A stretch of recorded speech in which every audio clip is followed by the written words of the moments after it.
Hello and welcome to the Absentee commentary for To Boldly Flee, the 4th anniversary Tig movie. Now, last year's Absentee commentary was done by Owen Citizen, but because he actually attended this year, he couldn't do it this year, so I decided to do it. And because I'm a lot less popular than Owen Citizen, that means that we have a lot less people here, and it'll probably be less entertaining, but because we're all terrible. Introduce yourselves, terrible people. Wait, great. Way to talk it up there.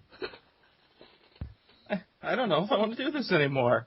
Yeah, this is kind of sad now. I mean, what the fuck? I'm depressed.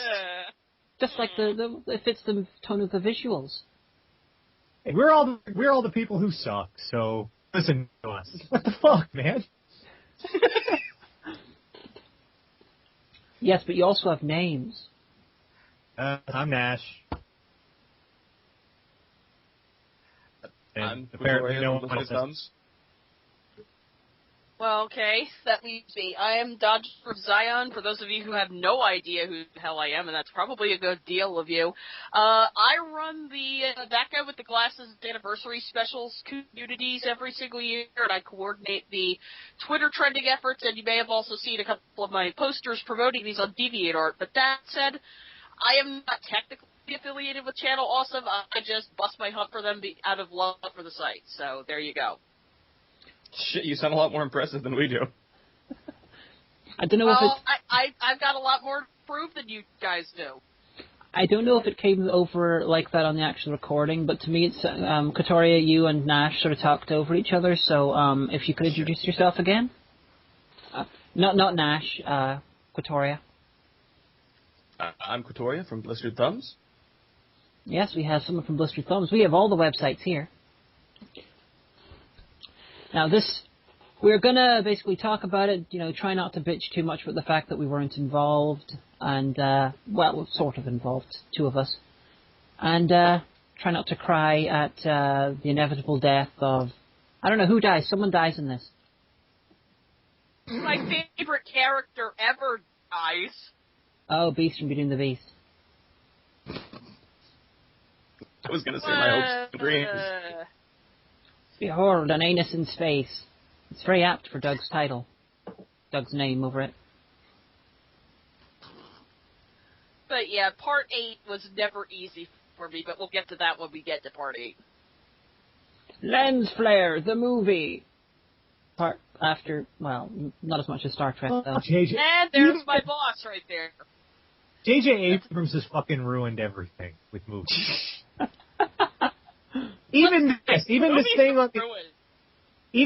thing on the internet, he fucking ruins it with the fucking lens flares. Everybody's doing the fucking lens flares now. What do you want to bet? In 4 or 5 years, whenever Tig is, a lot less popular and dying and stuff, they will do a reboot involving bringing the Nostalgia Critic back to life and be played by someone else, and then Doug will be playing Ghost Old Nostalgia Critic, and they'll be 10 times. I was going to make that joke. Be 10 times the lens flares. And Lewis will be really, really bitter that he wasn't in it. And he'll need a wig for some reason. While the rest of us are making fan films of our own stuff. Shut up, Kyle, you're mocking us. Whatever. He's mocking us that he's actually in this. You bastard! Yes, it was my little, my attempt. You see, Kyle did the Absentee commentary last year, so me using my incredibly damaged logic decided, he did the commentary last year and he ended up at the thing this year. Perhaps I will end up at the thing this year if I do the commentary this year, because that thing automatically follows the other. I do not understand correlation and causation. Are we going to have a thing next year? I don't even know yet. Again, I'm not connected with the site, so take this however you will, but I've heard that they're going to have something, but it's going to be a lot smaller in scale. Yeah. Well, in that case, you do have a chance. Yeah, I'm going to say this I'm saying this as somebody from outside the company. I think it's good that they keep doing this, because how much money are they making from this? Well, I suppose it depends on how much they spend on it, but they must be at least making a decent amount. Literally dollars. Yeah. I reckon, I don't know anything about what their plans are. You know, Holly said that they'll be making something, but it'll be smaller. So I'm going to guess it's going to be something more like the Brawl than something like this. He's never going to get those. Here's one thing about Jodie Foster. Sorry, Nash? Well, here's the thing about being invited to this and all. You got to understand, everybody's like, oh, it's great to be invited, we get to go and everything. Okay, but number one, it's a lot of work. Number two, you get room and board expenses, but you're pretty much volunteering to go and do this for free to make this happen. So it's a lot of work. It's a lot of effort. Hope was freaking exhausted from working on this damn thing. Oh, I can believe And it's cool. It's fun how it came out, but it's not all, you know, bouncing around fun and games. This was fucking work.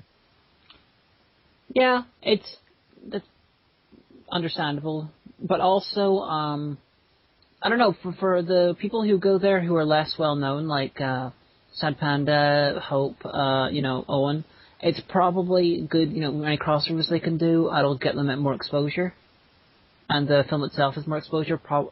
I'm guessing she's probably seen at least a small bump in her numbers since it came out. That's how I came to know a lot of the other Channel Awesome producers was through their appearances in the crossover specials, which I watched just to see one or two people, but when I did get interested in other people. So that strategy does work. I don't know how big a scale it works, but it definitely does work. I'm living proof of that. And as far as getting invited to that, I know very well how our work is. Liz, when she went to Suburban Night, she would tell me about progress, and we all know how that went. So I know how hard of work it is. I do a little bit of it for Lewis at MagFest, and hell yeah, I would still be honored to be invited, knowing full well that I am going to be dead by the time it's all over.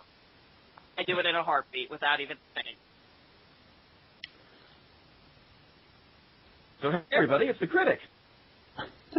He's looking all Oh pencil. yeah, we got a boot going on, don't we? Yeah. Holy shit, the camera quality in this film is really inconsistent. It's like every time it's on someone else, the lighting's and the camera quality is completely different. It's a bit like okay, I can tell. It's a bit like Oliver Stone, really. I can tell you exactly what's going on. Aside from the fact that different cameras, 2,000 miles away. The color correction is obviously they're doing it on Doug's side and whatnot. They've got the color correction to make it look a bit more filmic. And this is a wonderful filmic expression, and this is a real editing expression. And I feel guilty every time I say it. It's called crushing the blacks, which is what they do in color correction. But yeah, no, look it up. I'm not making shit up. I'm being an asshole. But what's happening is Doug probably had very neutral footage, which allowed them to color correct it better. But everybody else probably had their normal footage, which means the color correction is a bit more.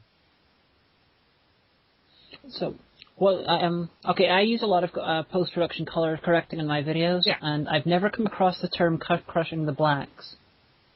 Google it. I'm serious. I'm real. Google black. I would, but I'm sort of putting myself in the position here so you can explain to the people listening, Nash. We're not just talking ourselves. We are performing for people, so... Oh, let them fucking Google it. You care that much.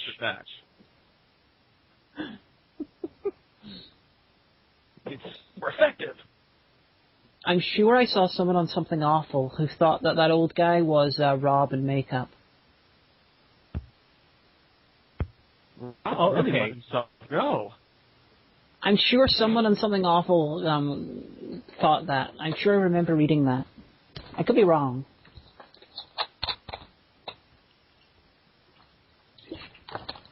Where the fuck is that footage coming from?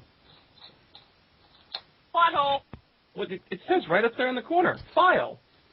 Yeah, but does he have a TV which he is, connected up with what he wants to play right in front of this, guy in a courthouse type thing? I don't know. He was connecting televisions while you were learning how to spell your name. Ah. You notice that Turl's name is spelt wrong in these films because of copyright? Did you notice that? I did not. He was learning to conquer galaxies while everyone else was learning to spell their names. As a result, he can't spell his name.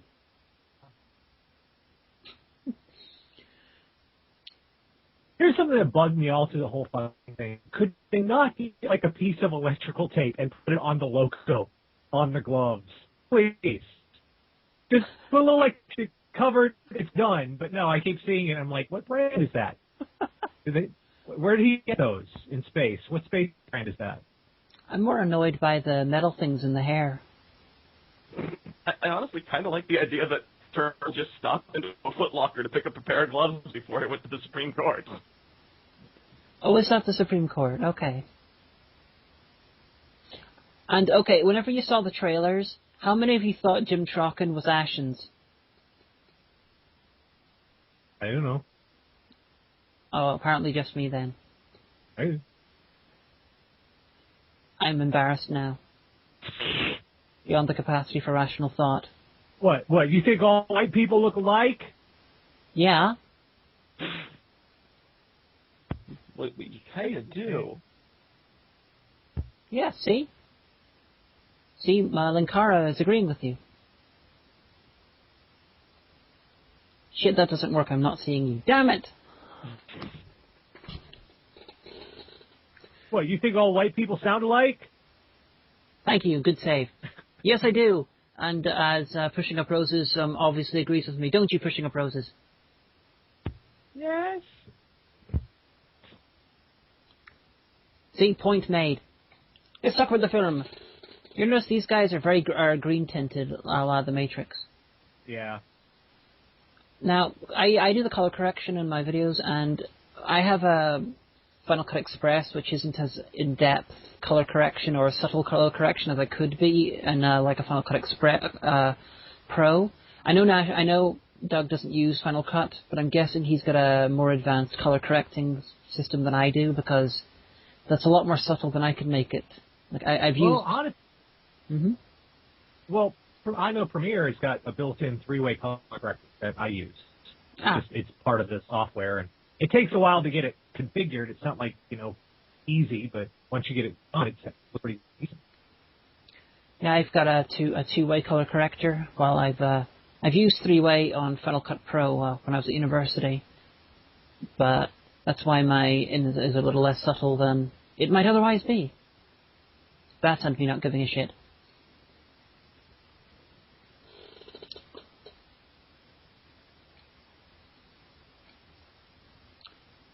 Hey, it's Siffy Guy. I got Wait, no.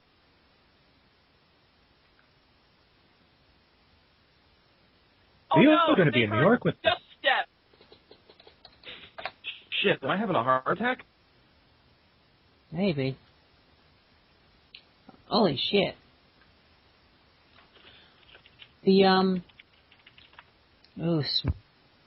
Sorry, you don't have to swear less.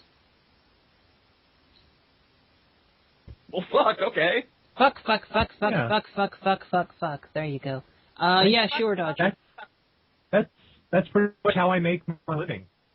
Yeah, unfortunately, this film is a little less riffable than Suburban Nights because it actually looks good at most times. Yeah. Well, I wanted to hear more about Crushing the Blacks. You can print on something and still think it's freaking awesome. Oh yeah, that's true. It's just, but it's more cinematic because they filmed it in one, place. I get one of those for personal use. What were you going to do with it?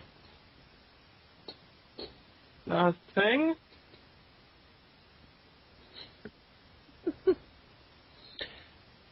Okay, where's that light blue coming from? Is that supposed to be Windows or some sort of weird, annoying light? I guess that's his monitor? Is he running Windows 95? No, come on. If we've learned anything, it's that alien spaceships run on Macintosh. Yeah. System 6. Yep. Regardless, it must be really, really distracting for him. He's trying to fly around space doing that. And it clashes. It clashes with the decor. Yeah. Change your wallpaper, dude. Come on.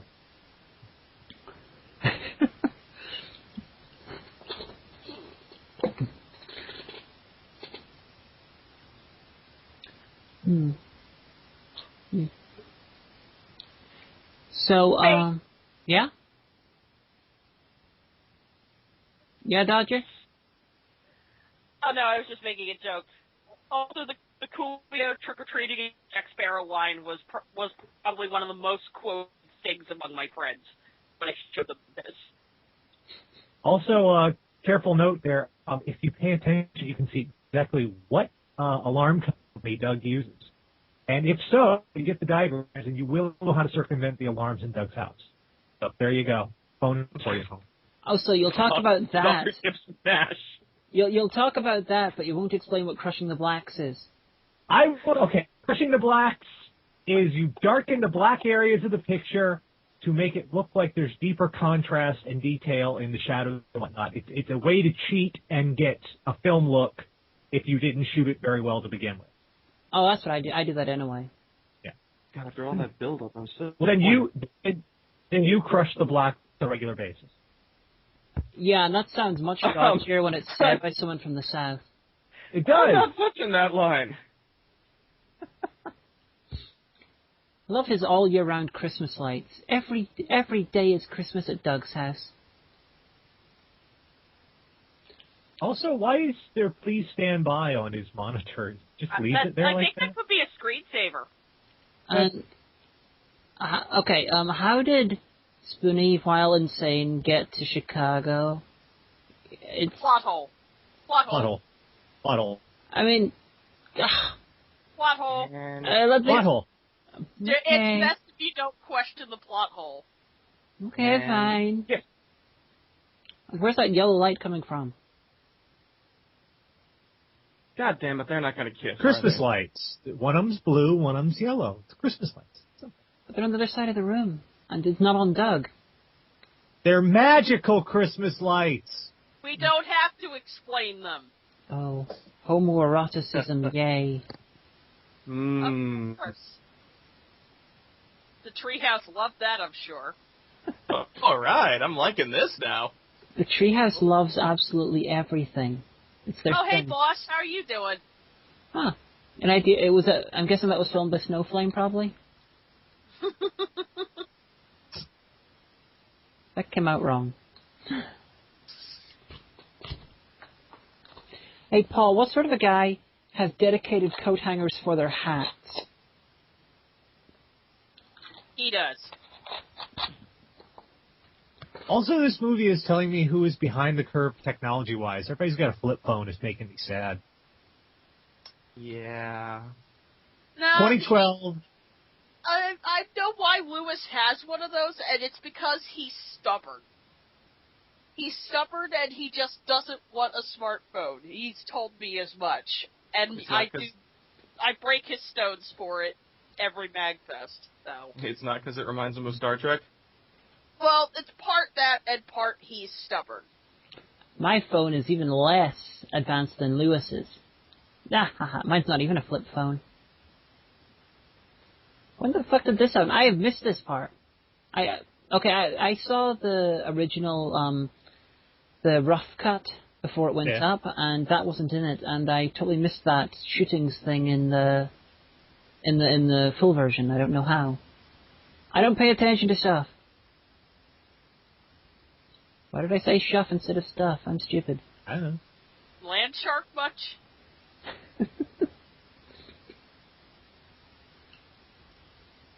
Uh-oh.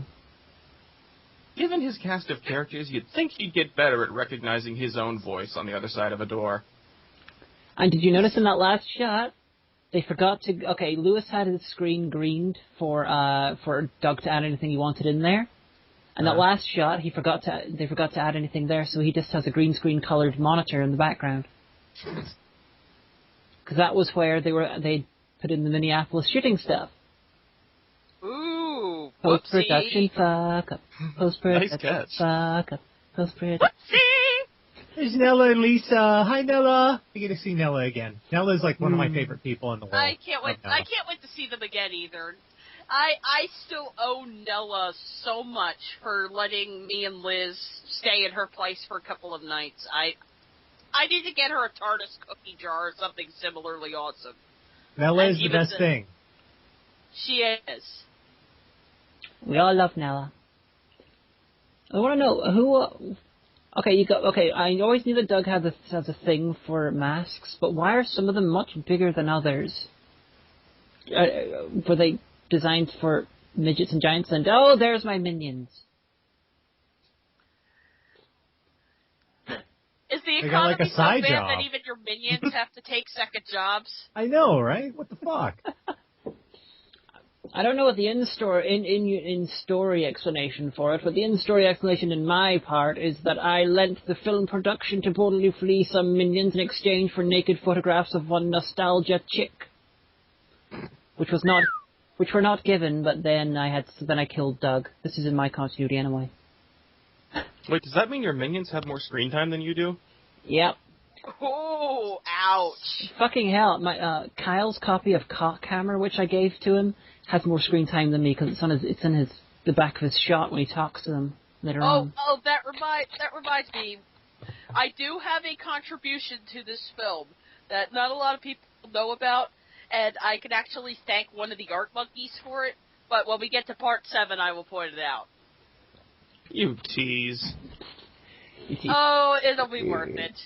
See, I was smart enough in my little bit in the movie. I put my URL in the fucking movie, so there you go. You know. Oh, well, how'd you do that? It's from the screen from Radio Dead Air. My normal Radio Dead Air screen has the URL in it, so I just use that, and bam, URL in the movie. Well, I was smart enough to film mine in a really great rush with terrible lighting because I'm an idiot. That's why my footage looks like shit. I actually had to hound Doug to like, hey, do you want the cameo done so it's done and out of the way? And it's like 2 months later, he's like, okay, can I get the cameo? I'm like, I was ready to shoot it 2 months ago for you. Did he give you the script before it or not? Yeah. So if you had the script, why didn't you just film it and then have it ready for him? Because I was waiting if he had to make any changes near the end. Ah, okay. Yeah, you got an actual proper cameo like Sci-Fi Guy. There's like 3 levels of cameos in this thing. You and Sci-Fi have the big cameos. Meanwhile, she and Suede have the medium-sized cameos, and then Mike J and Blockbuster are in the small cameos. I don't think mine's considerably a large cameo. Well, maybe not size-wise, but it's actually got a point in the film. Eee. Oh, hi. How are you, Mecca? So Favorite channel awesome character of all time right there. So why didn't Mecha Kara kill Linkara? I've been telling people this for a couple of years now. He's a strategic procrastinator. He has to wait until the moment is right. And there's I think he's got a robo-crush. Yeah, that's what I'm thinking too. Constant's robo-crush. And there's also the in-universe explanation in the top fourth wall where the last time he killed Mechakara, he did it too quickly, and he wanted to drag it out this time and make him suffer. So there's that as well. I suppose that makes sense. I have a gun in my room. I can go get it. Scott, you just don't get it, do you?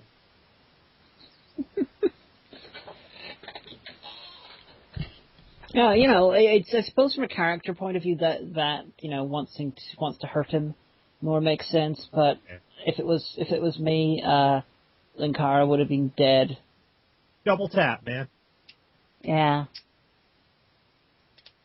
I suppose that would make it quite hard to write me in one of these anniversaries because, unlike like the more showy villains, ironically I'm calling myself not showy, but they're big speeches or going to try to destroy the world. I just shoot them in the leg and then shoot them in the head. Oh, the Joss Whedon approach. You're efficient. Yeah. There's nothing wrong with efficiency. Unfortunately, it makes it harder for you to turn up in these things because, like, why not just kill them? Still, I like the attitude.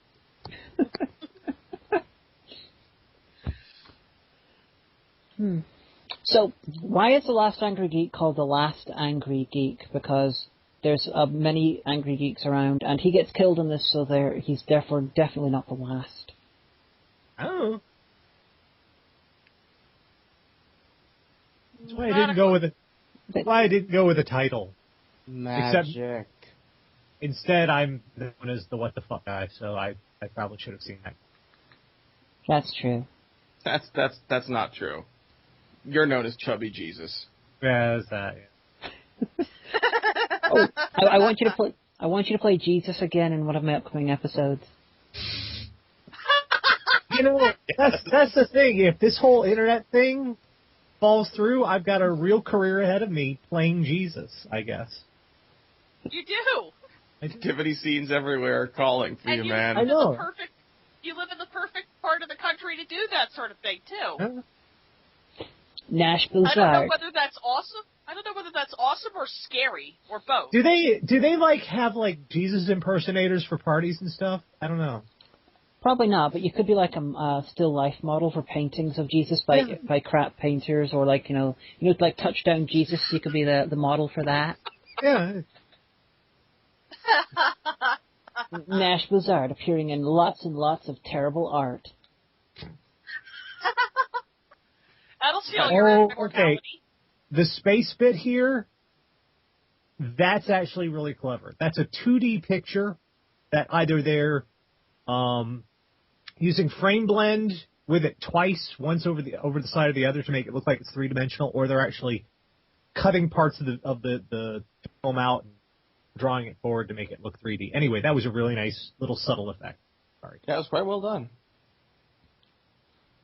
Sci-fi guy. And Boom goes to dynamite. Fortunately, that will not seriously affect his update schedule. No. So how come Sci-Fi Guy's house appeared to be suburban, yet whenever after it was destroyed, it was in a field?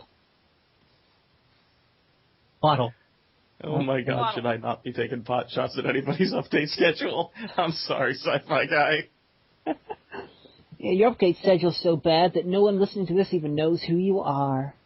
That's the way I like it. I cannot make a single scheduled joke because I'm way behind on my own updates. I just have to have a bunch of them out before Halloween. October is going to be an outright hell for me in terms of time management. Oh, is this for the World of Darkness game? Yes, I'll plug it later. Okay, that's cool. Because Dodger and me and Linkara do our World of Darkness game on Blip. And also as a little shout out to all the people who are in the fandom, some of the people involved in the creation of Escargot and Citizen and Friends are in the game too, so there's that. Yep. We're sufficiently later to plug it now. Yeah. Wait a minute, hold on. Okay, he's got movie posters from movies that were actually happened to him in the world, but they're movie posters for events that actually. What the fuck? Yeah, this is where that is a little painful. Yeah, you have the reviews, fictional universe, and then the other movies appear to have been the real starring the actors who play the characters, but with the same names as the characters. But this is another level to it. Meta. Yeah, this is Meta! Wait, what's that mean again? What does meta mean?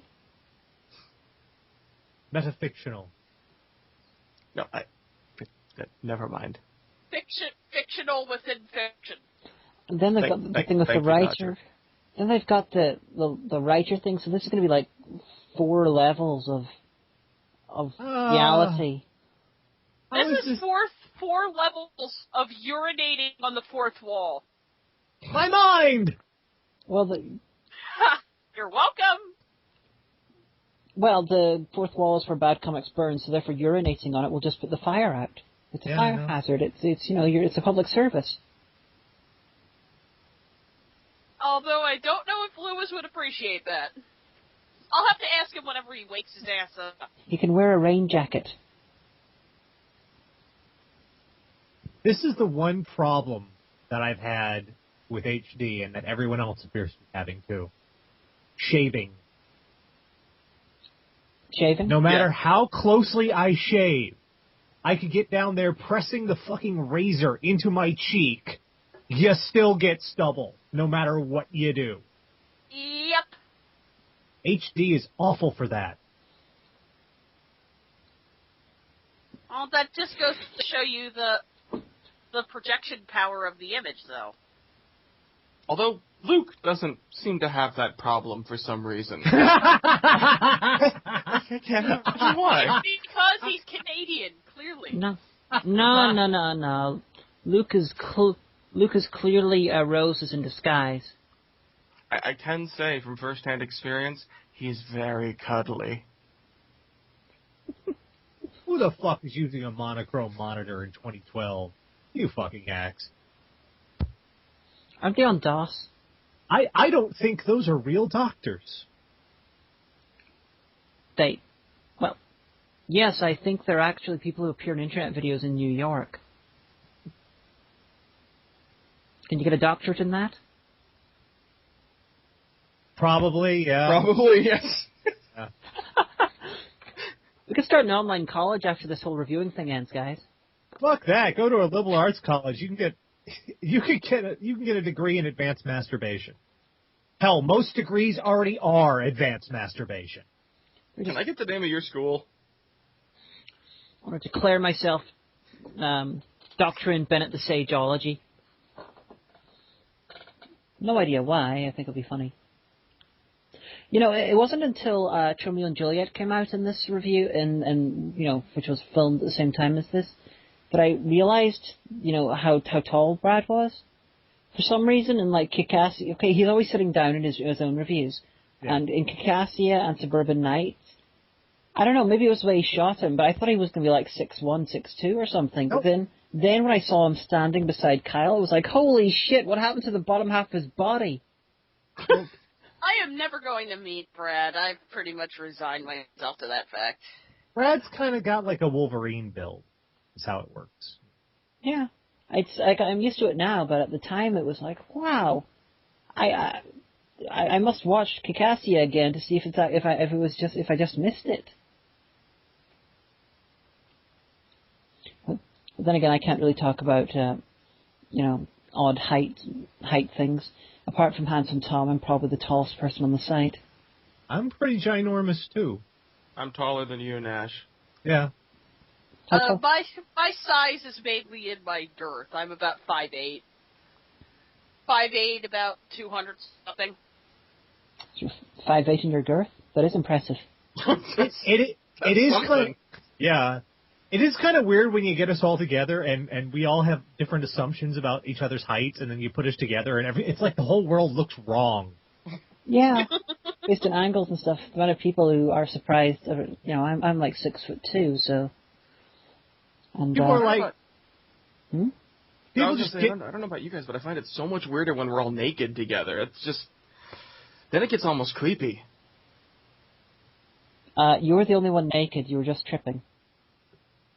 Oh, that explains why it was creepy. Yeah.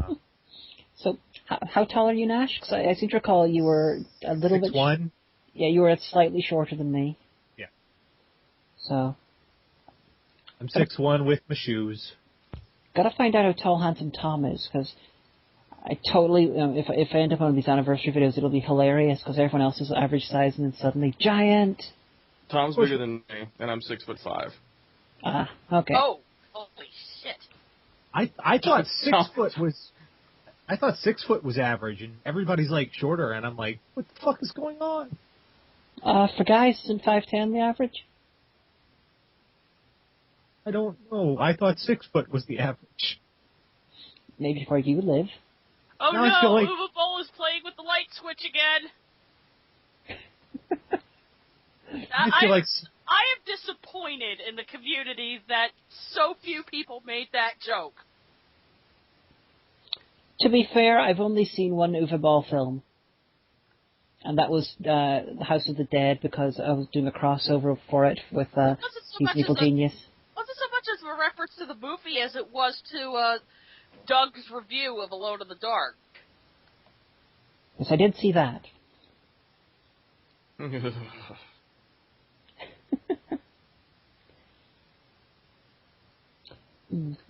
There are so many references going on here. It's try to keep up with them. Yeah, did you miss that the first time?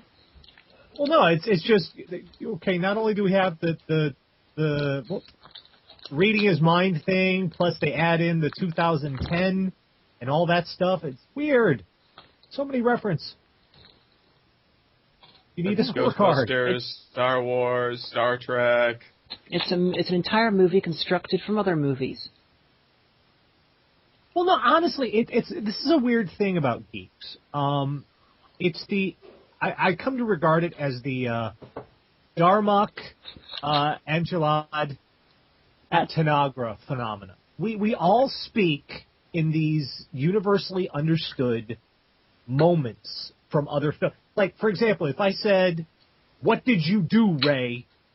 you immediately understand the context of what I'm trying to imply, the situation, all of that. Yeah, you shouldn't be thinking about the Stay Puft Marshmallow Man, which is something that all of us have done at one point in our lives. Well, if you go, it's just a flesh wound. You get it. It's a big Twinkie. We all speak in these because geeks just have this. We have our own way of these cultural context references that we all speak in, and we reference them so we all know what we're talking about. So what you're saying is we're slowly becoming less human, less able to communicate with the outside world, and this movie is the culmination of that. Yes, that's exactly what I am saying. You know what the kicker of all this is? I'm not even supposed to be here today. There you go. See, we all know. I don't. You've never seen Clerks? You've been to the Quick Stop, but you haven't seen Clerks. No, I have seen Clerks. You've been to the Quick Mother. Damn it.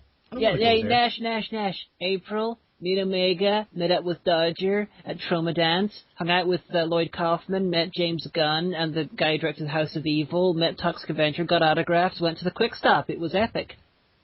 Want to go to the Quick Stop? You should go to Trauma Dance. It's awesome. It's held like 15 minutes or 20 minutes drive away from Quick Stop. Not even. Come on, Nash, Trauma, and Quick Stop. Oh yeah, and we saw the Avengers at a place at just outside of Red Bank, New Jersey, called the Galleria, which I think might be the one that Kevin Smith's movies are always talking about. Is that did they have booze there? Well, it was like a cinema strip mall. I think there was booze around. So, do you have pockets? Then they have booze. Yeah. This has been my experience. Dude, we have a theater. We have a theater here that sells beer and wine and like shit when you go see the movie. Motherfucker, I live in Florida. You know I have a cinema and draft house. Yeah. New Jersey doesn't have nice things like that. Well, New Jersey isn't a nice thing like that. Hey! I resemble that remark. Sorry, out of all the American states I've been in, New Jersey is my least favorite. Yeah, well, wait until you get to Oklahoma or Utah or Montana. Yeah, never been to any of them. Well, okay, I'm very mad at Doug. Don't you dare connect your computer with one of those orange extension cables. That's very bad. It's thinking the exact same thing. That's bad for your computer. Look what happened. See? The mask is judging him from the wall. And yet the power light is still on. Plot hole. I was noticing those masks. I have several. I have masks very similar to that, which I use in my for the Minions. I want variety in them. Sometimes I have the Minions wear masks over their masks because I'm funny like that. And two of the ones I use look very similar to a couple of those masks. I'm going to claim I'm referencing the Nostalgia Critic. I get the feeling that we're supposed to remember something. What makes you think that? I can't even remember what we're doing. We're farting around on the internet. Same thing we do every day. And for for some of you, it pays the bills. One or two. Stephen King said a wonderful thing once. He said, how to know if you're a writer. If you've ever paid a bill with a check that you got for writing something, you are a writer. I'm going to have to go back and listen to that at some point, because I swear you said Stephen Hawking, and then I was confused when you started talking about writing. Yes, Stephen Hawking, he has a lovely singing voice. I'm going to get in trouble with that. All right, I think that's part one. Yeah, it's the end of part one. See you for part two.